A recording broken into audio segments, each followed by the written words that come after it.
कि railway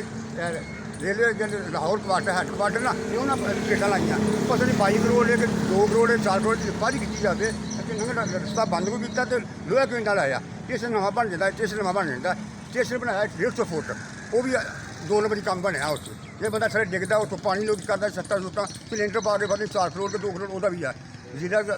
Pakistan feel है कि फारी की जाए पुल के गेटा कि लाइया कि करोड़ दियाँ लाहौर हैडकुआटर वाले ने ठेकेदार नहीं ला लाहौर हैडकुआटर ने मेहरबानी करके वीर को फील है नहीं बासी साहब को फील है कि अगर कोले ना ये सट फारी की जाए रोज़ गड्डियाँ डिगदियाँ ना वो भी कंट्रोल करो अपने खिच लाओ जो पहले होंगे फारी होंगी को नहीं ये ठेकेदार गड्डियाँ फारी लाते थले मेहरबानी करके जिला फील संगलियां फारी की स्टेशन की खास करके